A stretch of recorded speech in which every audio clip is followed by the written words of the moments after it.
बिस्मिल्लाहिर्रहमानिर्रहीम। अस्सलाम वालेकुम फ्रेंड्स मैं Tahzeebul Hasan let's trade like a pro के प्लेटफॉर्म से।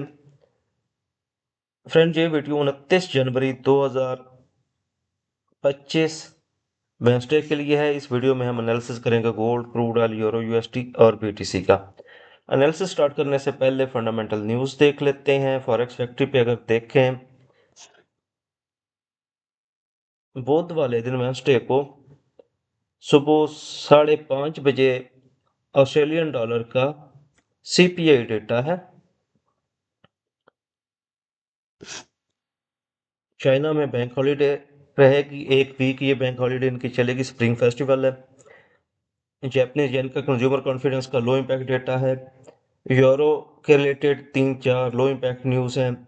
स्विस फ्रैंक के रिलेटेड लो इम्पैक्ट न्यूज़ है। यूएसडी के related goods trade balance low impact news है।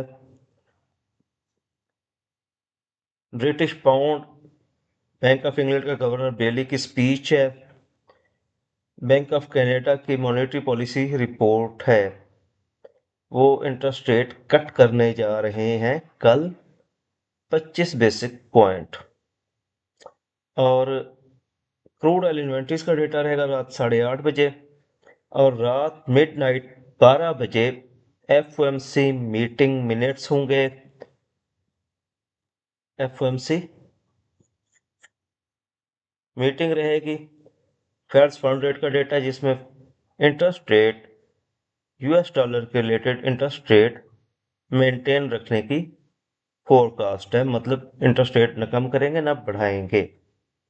एफओएमसी प्रेस कॉन्फ्रेंस होगी, एफओएमसी स्टेटमेंट होगी। मार्केट खासी वोलेटाइल रह सकती है 12 बजे और शाम 8:30 बजे, पौने 8 बजे, 7:45 पर, जब बैंक ऑफ कनाडा के रेट कट का डेटा आएगा। जी फ्रेंड्स, वापस चार्ट पे चलते हैं और जोन डिस्कस करते हैं जो आज के लिए दिए थे। गोल्ड का जोन मार्केट ने रिस्पेक्ट नहीं किया। 2750 से 2760 का है। गोल्ड मार्केट इस टाइम 2764 के पास है। 2764 एरिया 8 का हाई लगाया अभी तक का, आज का। अभी तक जो आज इसने लो लगाया था 2735, उसके बाद अप होना शुरू हुई मार्केट। अभी तक रिट्रेसमेंट का कोई साइन नहीं है। तकरीबन $30 मार्केट ऊपर मूव कर चुकी हुई है। मार्केट को रिट्रेसमेंट देनी है। ठीक, इसका फर्दर एनालिसिस बाद में करते हैं। पहले अगले पेयर्स पे जोन देख लेते हैं। क्रूड ऑयल पे जोन डिसेंडिंग चैनल में मार्केट चल रही थी, बेरिश ट्रेंड में थी। बाय का जोन दिया था मार्केट, यहां से बाय गई। अभी सेल का जोन ऊपर है। और अगर ये डिसेंडिंग चैनल ब्रेक करके टेस्ट करके ऊपर जाती है तो फिर इस सेल जोन से रिट्रेसमेंट के सेल लेंगे और मार्केट की बाय, हम क्रूड ऑयल की बाय होल्ड करेंगे। इंटरेस्ट रेट मेंटेन रखने की सूरत में क्रूड ऑयल बाय जा सकता है।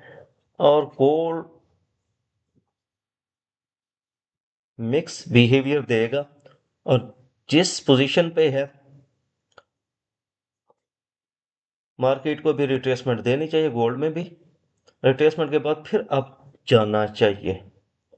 ये यूरो का जो जोन दिया था, सेल जोन से सेल आई, ये कल ही आ गई थी। और बाय जोन आज का यहाँ भी फेल हुआ। अगर देखें, मार्केट एक दफा इस जोन को ब्रेक करने के बाद टेस्ट करके दोबारा नीचे आके स्टे कर गई है। जिनके टिप से बाय थी उनने क्लियर कर ली। बाकी नेक्स्ट पेयर बीटीसी पे जो बाय का जोन दिया था, बाय का जोन अच्छा रिस्पेक्ट हुआ। अच्छे पिप्स मिले, तकरीबन तकरीबन 400 पिप्स के करीब करीब प्रॉफिट हुआ, बल्कि इससे भी कुछ ज़्यादा। हमारे सप्लाई जोन से कुछ पहले मार्केट सेल आ गई 104 और 105 के का सप्लाई जोन था। मार्केट 103 700 64 लगाने के बाद नीचे और डाउन कहाँ तक आई? 101,822 तक। जी फ्रेंड्स, गोल्ड का कल क्या कर सकता है, या आज की हमारी जो सेल है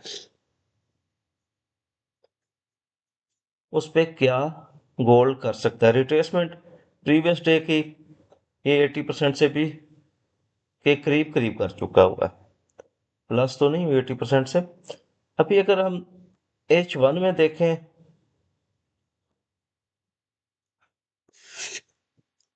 तो सेल इनकल्फिंग और ये इंड्यूसमेंट है 65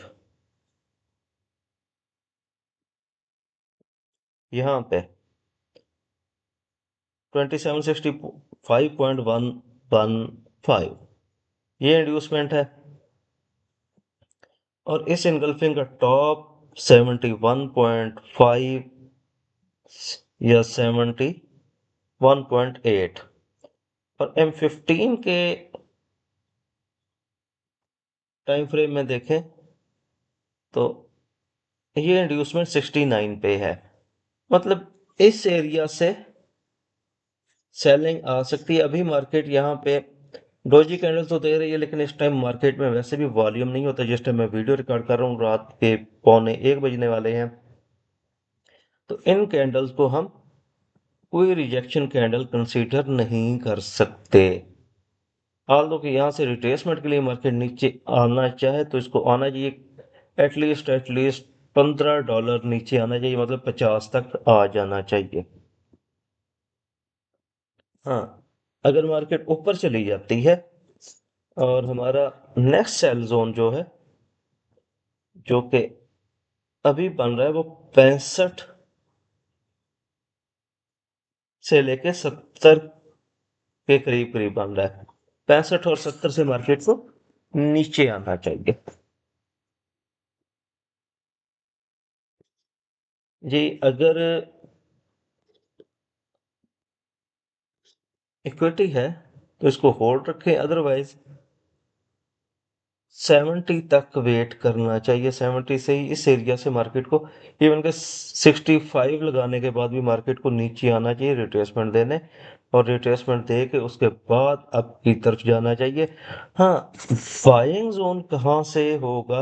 buying zone 2H time frame में भी ये डिमांड क्रिएट हुई है, H4 टाइम फ्रेम में भी यहाँ पे डिमांड क्रिएट हुई है। इस डिमांड जोन से हम बाय कर सकते हैं, मतलब 45 से लेके दूसरी बाय इनगल्फिंग इस डिमांड जोन की 38, ये बाइंग एरिया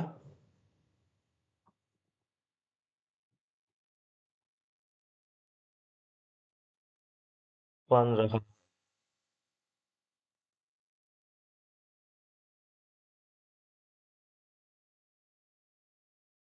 साथ में इसकी लिक्विडिटी लें, कल का लो भी इंक्लूड कर लें तो 35, यहां से फर्दर हम बाइंग की तरफ आएंगे। मार्केट एक दफा नीचे हमारे बाय जोन में है।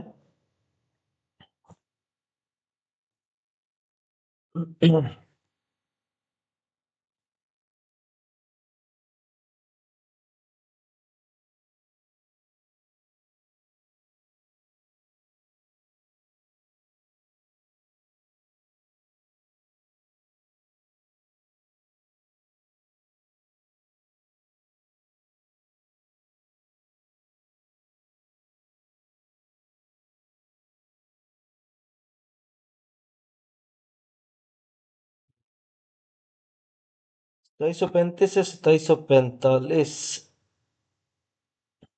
ये 2H टाइम फ्रेम की डिमांड है, यहाँ से बाय करेंगे। सेलिंग फर्दर, ये सेल इंशाल्लाह आपकी निकल जाएगी, और फर्दर सेलिंग जो हम कल के लिए करेंगे वो 61 2 और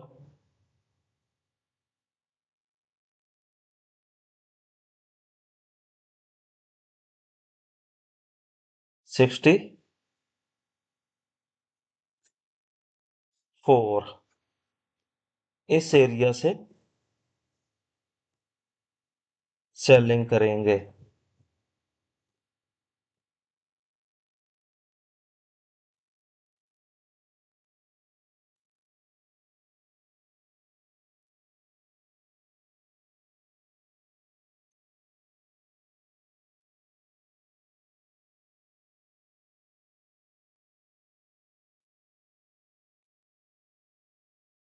जी फ्रेंड्स, गोल्ड पे दो जोन हो गए, एक सेल का एक बाय का। दोबारा 64-71 से सेल है और 35-45 से बाय है।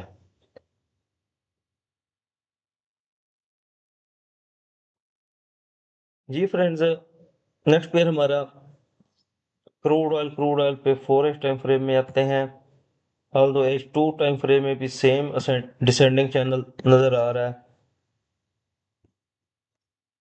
इस बाय एरिया से मार्केट एक दफा बाय गई और डिसेंडिंग चैनल की रिजेक्शन लाइन को टच करके मार्केट नीचे आई, दोबारा फिर उसी बाय जोन को टकरा के मार्केट फिर अब कोई अभी वेट करना चाहिए कि इस डिसेंडिंग चैनल को, जो कि काफी देर का चल रहा है, ये 16 जनवरी से ऑनवर्ड चल रहा है, 2 वीक तकरीबन हो चुके हुए हैं। इस डिसेंडिंग चैनल को ब्रेक हो लेने दे, मार्केट लॉन्ग बाय की तरफ निकल सकती है। और कल क्रूड ऑयल इन्वेंट्रीज का भी डेटा है। एक रिजेक्शन एरिया इसका 75 और 76 के पास पास है। यही दो जोन होंगे। क्रूड ऑयल की जो मूवमेंट होती है बड़ी स्लगिश सी, बड़ी स्लो होती है, जिसकी वजह से इसका जोन जो दिए जाते हैं ये 2-2 3-3 दिन चलते रहते हैं। जी फ्रेंड्स,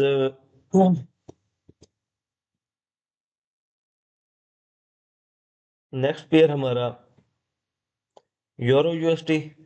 यूरो यूएसडी पे अगर हम देखें डेली टाइम फ्रेम में सेल इनगल्फिंग बनती नजर आ रही है और फर्दर इसकी बाइंग हमें कहाँ से करनी चाहिए, कोई अच्छा लेवल देखने को मिले। 1 2 3 4 5 A B C।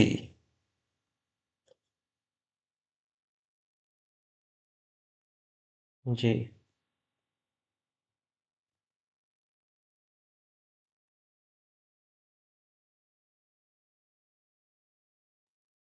इस टोटल मूव की अगर हम रिट्रेसमेंट कंसीडर करें और यहाँ से हम ऑर्डर ब्लॉक फाइंड करने लगे, तो हमें ये वाला एरिया 1.036 से लेके 1.032 ये एरिया नजर आ रहा है बाइंग के लिहाज से।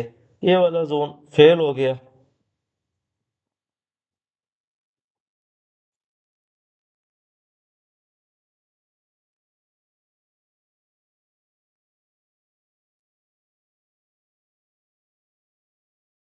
और इसको छोटे टाइम फ्रेम में देख लें।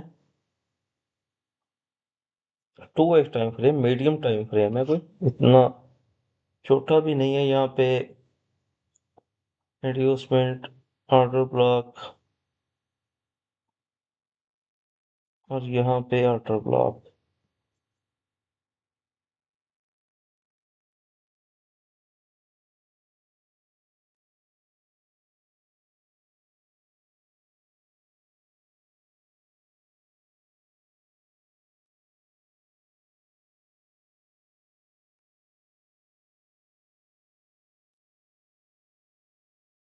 जी, 1.036 से लेके 1.04 ये नेक्स्ट हमारा बाइंग एरिया बन रहा है।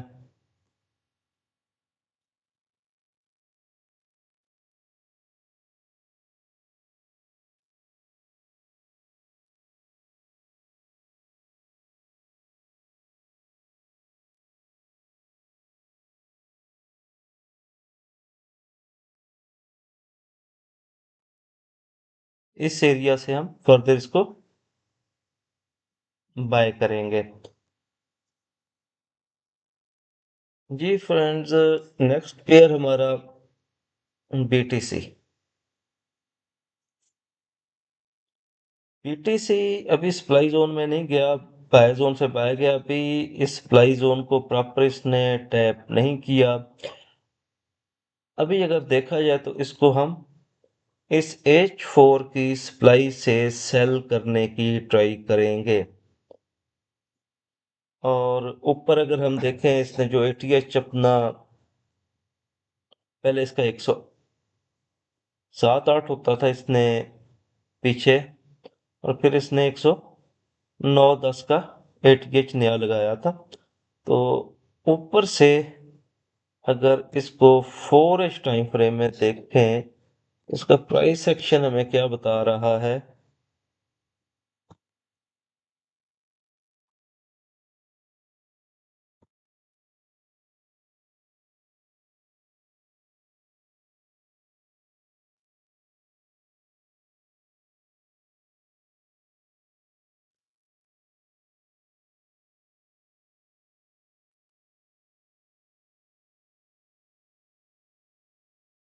मार्केट अभी झुकाव नीचे की तरफ है, और सप्लाई भी एन उसी पोजीशन पे बन रही है। इसी एरिया से हम इसको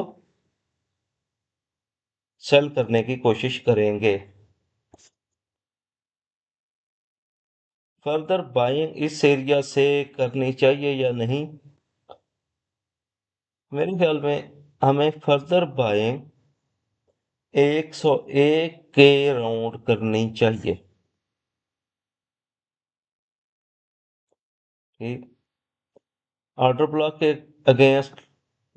और अगर रिट्रेसमेंट भी लगा लें, बस किया जो आज का मूव था, तो उसका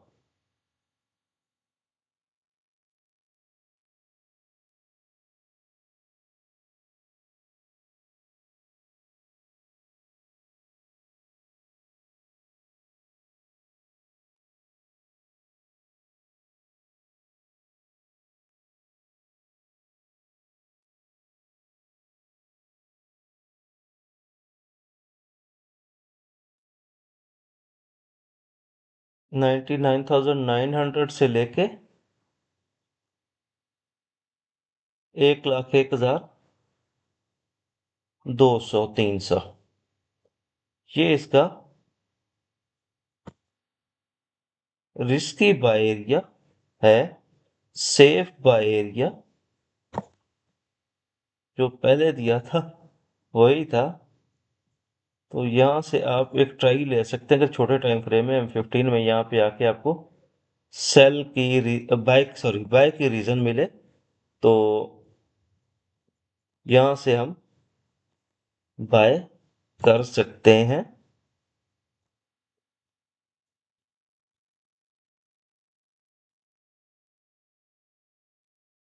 $99,900 से लेके 101,300।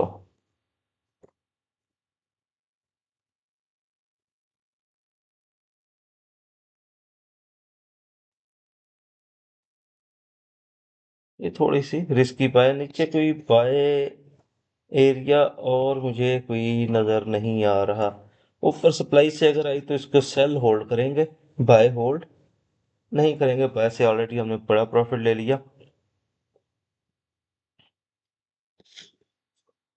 फर्दर ये बाय ब्रेक हो सकती है, मतलब बाय जोन ये ब्रेक हो सकता है। हाँ, अगर कुछ दोस्त हैं जो बाइंग प्रेफर करते हैं छोटे एसएल के साथ, इस जोन के नीचे एसएल रख के, इस इनगल्फिंग के मतलब 99,000 का एसएल रख के आप बाय कर सकते हैं, लेकिन एसएल स्ट्रिक्ट रहेगा। जी फ्रेंड्स, आज एनालिसिस में इतना ही। अपना ख्याल रखिएगा। अल्लाह हाफिज।